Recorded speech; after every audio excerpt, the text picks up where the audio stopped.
Hello friends, स्वागत है एक बार फिर से आपका V Star Education YouTube channel पे। और आज का जो हमारा टॉपिक होने वाला है वो होने वाला है ट्रांस स्प्लाइसिंग।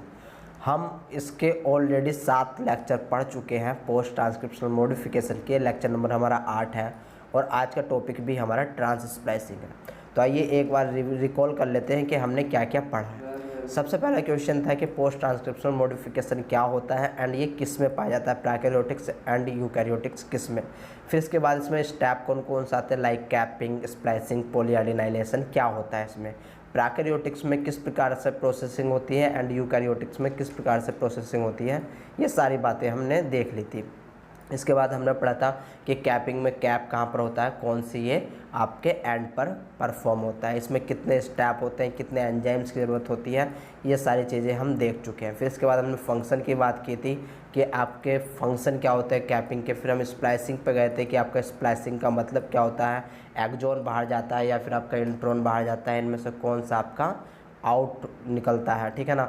इसके बाद हमने बात की थी कि ये क्यों निकल रहा है, क्योंकि ये नॉन कोडिंग वाला पार्ट होता है, जंक पार्ट होता है, इसलिए बाहर निकलता है। तो ये सारी चीज़ें हम देख चुके थे। इसके अलावा हमने अदर कुछ कैरेक्टरिस्टिक्स देखे थे, ठीक है ना, स्प्लाइसिंग से रिलेटेड। फिर मैंने इसका ट्रांस एस्ट्रिफिकेशन बताया था आपको, एंड बताया था कि आपको किस प्रकार से एंड देखना है।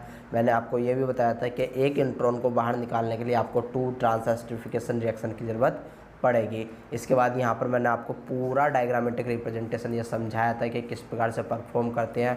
फिर मैंने आपको बताया था कि आपके जो इंट्रॉन के बेस पर हम स्प्लाइसिंग को कितने भागों में बांट सकते हैं। तो मैंने वहाँ पर बात की थी group first intron, group second, group third intron, इनकी प्रॉपर्टी क्या क्या होती है ये भी मैं बता चुका हूँ। ग्रुप फर्स्ट इंट्रॉन में मैं आपको डिटेल बता चुका हूँ कि इसके प्रोसेस क्या होता है, इसका डायग्रामेटिक रिप्रेजेंटेशन क्या होता है। ग्रुप सेकंड इंट्रॉन भी मैं आपको पढ़ा चुका हूँ, इसका भी मैं आपको प्रोसेस बहुत ज़्यादा अच्छे से बता चुका हूँ। फिर हम ग्रुप 3 इंट्रॉन पर चले थे, ये आपकी क्यों स्पेसिफिक होती है। सो मैंने आपको 2 प्रकार बताए थे, एक GUAG के जिसको हम मेजर स्प्लाइसिंग के नाम से जानते हैं, एंड दूसरा आपका AUAC जिसको हम माइनर स्प्लाइसिंग के नाम से भी जानते हैं।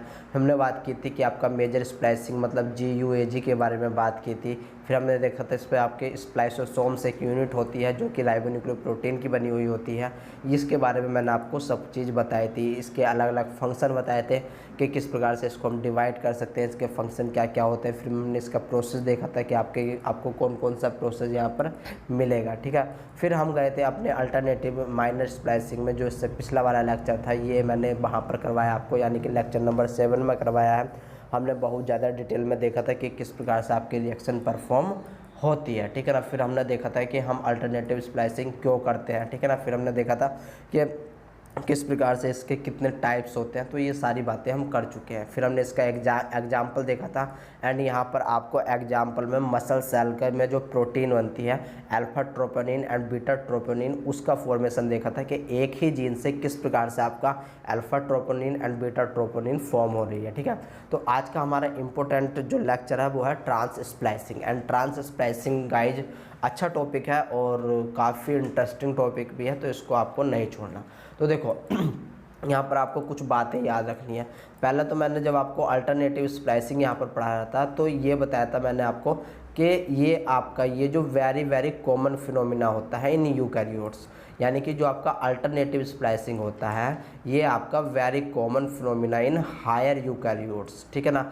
जबकि जब अगर मैं बात करूँ आपके ट्रांस स्प्लाइसिंग की, तो ये जो आपका ट्रांस स्प्लाइसिंग होता है ये आपका रेयर फिनोमिना होता है। यानी कि देखो आप हम फैक्ट के ऊपर बात करेंगे कि आपका trans splicing is a rare types of splicing, यानी कि एक रेयर टाइप की स्प्लाइसिंग होती है in which axon from 2 or more separate RNA molecule are spliced together to form a mature mRNA। मतलब क्या होता है यहाँ पर वो देखने की कोशिश करो।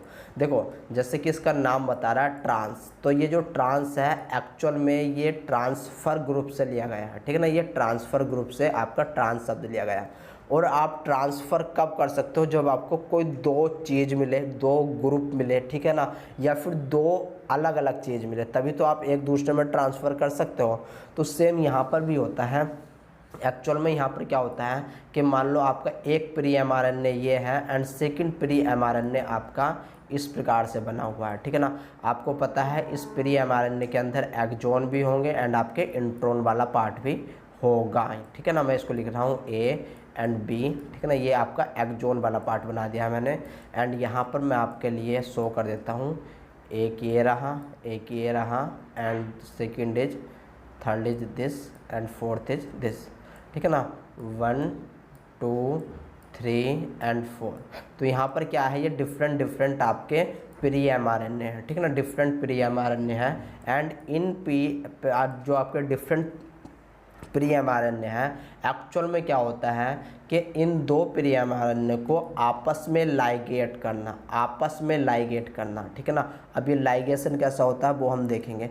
तो यहाँ पर आपस में लाइगेट करना पड़ता है, बट ऐसा नहीं होता कि हम सभी को, यानी कि कंप्लीट ये वाला प्री mRNA ले लेंगे या फिर कंप्लीट आपका ये आपका प्री mRNA ले लेंगे, ऐसा नहीं होता है। एक्चुअल में आपको कुछ रिजल्ट इस प्रकार से दिखेगा जैसे कि मैं यहाँ पर अब आपके लिए बनाने वाला हूँ, यानी कि जो आपका न्यू या फिर मैच्योर RNA रहेगा वो आपका कुछ इस प्रकार से होने वाला है, जैसे कि मैं यहाँ पर आपको शो करके दिखा रहा हूँ, ठीक है ना। मान लो ये आपका कोई मैच्योर RNA बना है, यहाँ पर आपको 13B। अब यहाँ पर जो B पोर्शन आया है वो इस प्री mRNA से आया है, एंड 13 जो पोर्शन आया है वो इस प्री mRNA से आया है, यानी कि यहाँ पर एक प्रकार से ट्रांसफ़र हो रहा है, वो भी किसका, एक्जोन का, ठीक है ना। वो भी किसका हो रहा है, आपका कोडिंग प्रोटीन का यहाँ पर आपका जो है वो ट्रांसफ़र हो रहा है। तो यहाँ से ये शब्द आया है ट्रांसफ़र, ठीक है ना। आई होप अब आप समझे होंगे। तो हम अब कह सकते हैं कि जो आपका ट्रांस स्प्लाइसिंग है वो आपके डिफरेंट प्री mRNA में आपकी परफॉर्म कराई जाती है, ठीक है ना। यानी कि इन विच axon from 2 or more separate RNA molecule, यहाँ पर आप देखो, from 2 or more separate RNA molecules are spliced together to form a mature mRNA, यानी कि दो आपके डिफरेंट टाइप के RNA जिसको हम प्री RNA बोलेंगे, उनको लिया जाता है, उनकी स्प्लाइसिंग कराई जाती है और तब जाकर के एक मैच्योर RNA को परफॉर्म किया जाता है, ठीक है ना। और देखो यहाँ पर few organism such as trypanosomonas and C elegans, ये बेसिकली जो आपका ट्रांस स्प्लाइसिंग होता है मोस्ट अगर इन लोअर यूकैरियोट्स, ठीक है ना, लोअर यूकैरियोट्स। ट्रिप्नोसोम जैसे कि आपका ट्रिप्नोसोम्स है, सी एलिगेंस है, इनमें ये ज़्यादा आपको देखने को मिलेगा, ठीक है ना। तो इसके बाद are spliced together to form a mature RNA। यहाँ पर देखो, few organism such as trypanosomes and C elegans can produce 2 or more different mRNA by this process. देखो क्या होता है कि ट्रिप्नोसोम्स एंड सी एलिगेंस में आपस में क्या करेंगे कि प्री mRNA को लेंगे, ठीक है ना। ट्रिप्नोसोम्स के अंदर की बात कर रहा हूँ और सी एलिगेंस के अंदर की बात कर रहा हूँ। होगा एक ही ऑर्गेनिज्म में, ये नहीं कि दोनों ऑर्गेनिज्म में हो जाएगा, एक ही ऑर्गेनिज्म में हो जाएगा, ठीक है ना। मान लो ट्रिप्नोसोम्स का मैं यहाँ पर एग्जाम्पल लेकर के चलता हूँ, ठीक है ना। तो ट्रिप्नोसोम में क्या है कि ये आपको जो है इसका एक प्री mRNA ये है जिसमें आपके कुछ एक्जोन इस प्रकार से दिए हुए हैं, इसको मैं 1 2 3 बोल देता हूँ, ठीक है ना। ये आपका एक प्री RNA है, ठीक है ना। सेकंड इस ट्रिप्नोसोम्स में ही क्या है कि आपका मैं और एक्जोन बना देता हूँ। मान लो ये आपके इस सेकंड जो प्री mRNA है उसके एक्जोन है, ठीक है ना, उसके एक्जोन है। इनको मैं नाम दे देता हूँ A V and C, A V and C। अब यहाँ पर क्या होगा, जब आपको इसका रिजल्ट देखोगे इन दोनों का, तो यहाँ पर आपको जो है ट्रांसफरिंग प्रोसेस मिलेगा, यानी कि यहाँ से आपका 1 आ जाएगा एंड यहाँ से आपका V आ जाएगा। एंड इस प्रकार से डिफरेंट टाइप के प्रोटीन को जनरेट कर सकते हैं, ठीक है ना, at the level of pre RNA। इतनी बात समझ में आ गई, बहुत ही अच्छी बात है। अब देखो यहाँ पर एक स्पेसिफिक RNA की ज़रूरत पड़ती है जिसको हम SLRNA बोल देते हैं, एंड ये RNA बहुत ही इम्पोर्टेंट होता है। अगर हमको ट्रांस स्प्लाइसिंग करवानी है तब हमें SLRNA की ज़रूरत पड़ेगी ही पड़ेगी। विदाउट SLRNA के हम ट्रांस स्प्लाइसिंग परफॉर्म नहीं कर सकते हैं। इतनी बात समझ में आ गई, बहुत अच्छी बात है। अब हम अभी बात करेंगे कि आपका SLRNA क्या होता है। पूरा नाम इसका 7SLRNA होता है, ठीक है ना, 7SLRNA होता है। यहाँ पर देखो लास्ट स्टेटमेंट देखो कि U1SRNP इज नॉट पार्टिसिपेटिंग, यानी कि यहाँ पर U1 का प्रोसेस नहीं कराया जाता, U1 का प्रोसेस या फिर U1 का इन्वॉल्वमेंट नहीं कराया जाता, जबकि आपका यहाँ पर U2 U4 and U5 and U6। तो ये आपके स्प्लाइसिंग यूनिट का यूज हम करते हैं इस ट्रांस स्प्लाइसिंग में। वेरी वेरी इम्पोर्टेंट, ये बात आपको नहीं भूलनी है, ठीक है ना, ये बात आपको नहीं भूलनी है। तो आई होप ये स्टेटमेंट आपकी समझ में आए होंगे। अब थोड़ा सा और नेक्स्ट बढ़ते हैं एंड थोड़ा सा और आपको मैं समझाने की कोशिश यहाँ पर करता हूँ, ठीक है ना।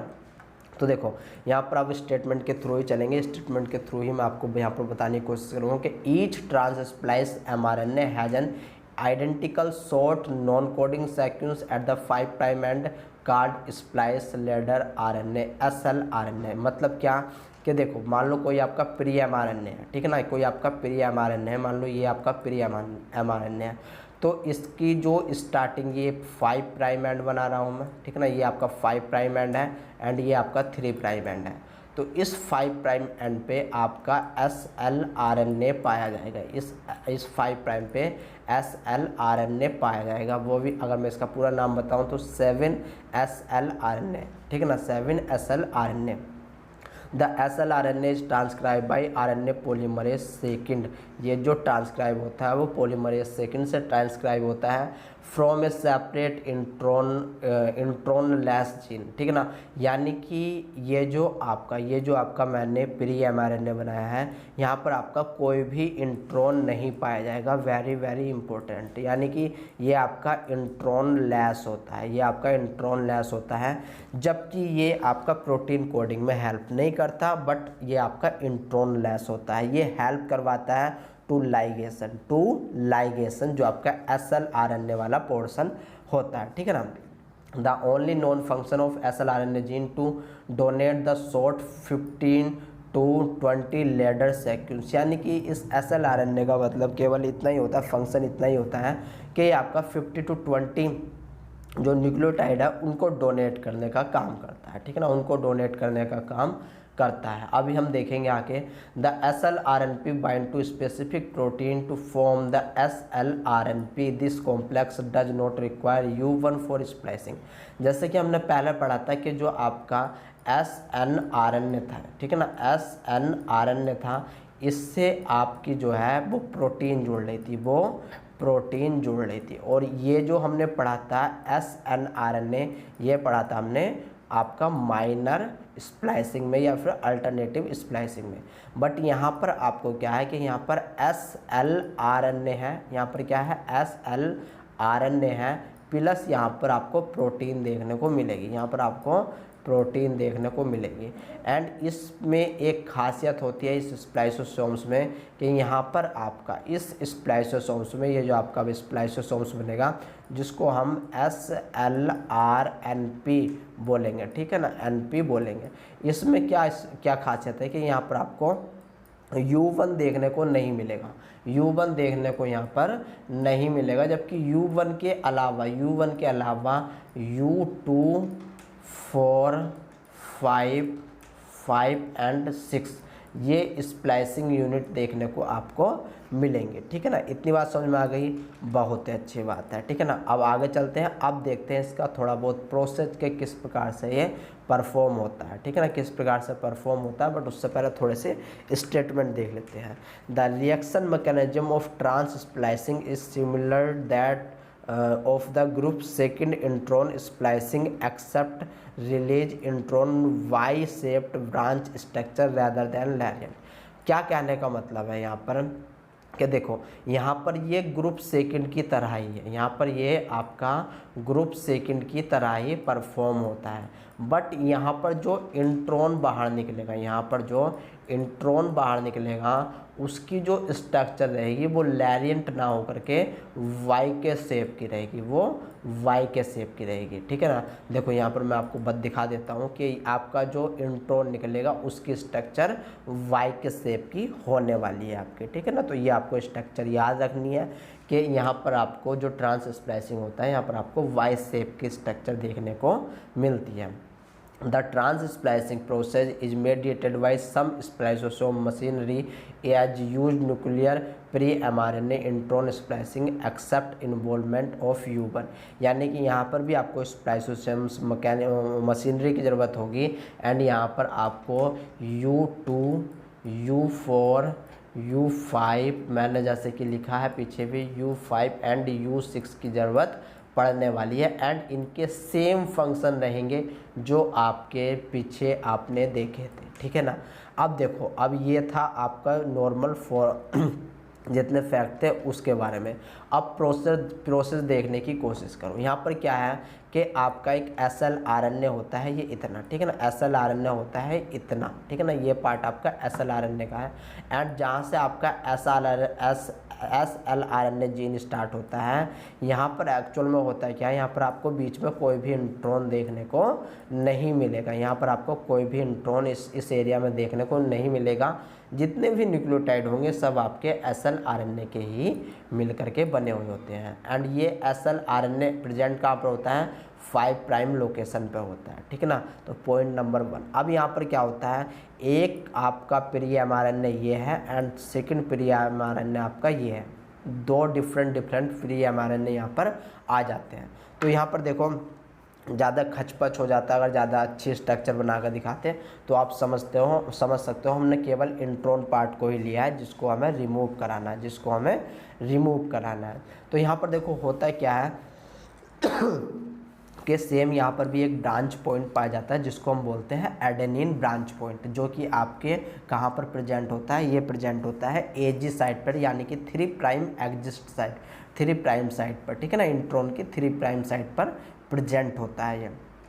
तो ये क्या करता है, यहाँ पर अब आपके U2, U4, U5, U6 आकर के अपनी जो इतनी भी मैकेनिज्म है वो परफॉर्म करेंगे।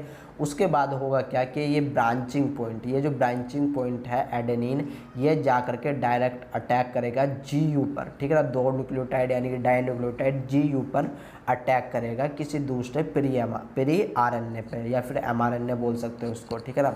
अब यहाँ पर क्या होगा कि ये जो स्ट्रक्चर है जैसे ही ये यहाँ पर जा करके अटैक करेगा, जैसे ही यहाँ पर जा करके अटैक करेगा तो ये अब जो है GU उठ करके यहाँ पर आ जाएगा, GU उठ करके यहाँ पर आ जाएगा एंड इसकी जो स्ट्रक्चर मिलेगी अब आपको कुछ Y के शेप की मिलेगी, Y के शेप की यहाँ पर स्ट्रक्चर देखने को मिलेगी। इस स्ट्रक्चर के बारे में गाइस पूछा जाता है। तो देखो अब यहाँ पर हुआ क्या है कि यहाँ पर जैसे ही ये आपका फर्स्ट ट्रांसएस्टरिफिकेशन रिएक्शन इस एडेनिन की वजह से हुई है तो ये यहाँ से रिमूव हो जाएगा, हट जाएगा एंड आपके 3 प्राइम OH आपका बच जाएगा, ठीक है ना। यहाँ पर 3 प्राइम OH बच जाएगा जिसके कारण सेकंड आपकी क्या होने वाली है, आपके ट्रांसएस्टरिफिकेशन रिएक्शन परफॉर्म होने वाली है, ठीक है ना। और जैसे ही यहाँ पर सेकंड ट्रांसएस्टरिफिकेशन परफॉर्म होगी, आपका सिंपल सा है कि यहाँ पर आपका SLRNA और इसके साथ इस SLRNA के साथ आपका और भी जीन्स होंगे, ठीक है ना, और भी आपके जीन्स कह रहा हूँ, और भी न्यूक्लियोटाइड होंगे जो कि आपके एक्सॉन को परफॉर्म करते होंगे, तो वे भी आएंगे इसमें, ठीक है ना। और यहाँ पर आपके जो 3rd प्राइम वाला जो सेकेंड आपका प्री mRNA था वो भी यहाँ पर आकर के लाइगेट हो जाएगा और इस प्रकार से जो आपका इंट्रॉन वाला पार्ट है जो कि Y शेप्ड है वो बाहर निकल जाएगा। तो ये इसका सिंपल सा प्रोसेस है गाइज। पूछा जाता है आपसे, आपको याद रखना है, यहाँ पर आपको 2 बातें याद रखनी है, यहाँ पर आपको 2 बातें याद रखनी है। एक तो जो आपको इंट्रॉन मिलेगा वो आपको कैसा मिलेगा, आपको Y शेप मिलेगा, जबकि जो आपका यहाँ पर एक SLRNA की हेल्प यहाँ पर लगती है, ठीक है ना, SLRNA की हेल्प लगती है। तो गाइज यही था आपका trans splicing. I hope guys आपकी समझ में आया होगा। तो मिलते हैं अब आपसे नेक्स्ट लेक्चर के लिए जो कि आपका रहेगा RNA एडिटिंग के ऊपर। तब तक के लिए दोस्तों टाटा एंड बाय बाय।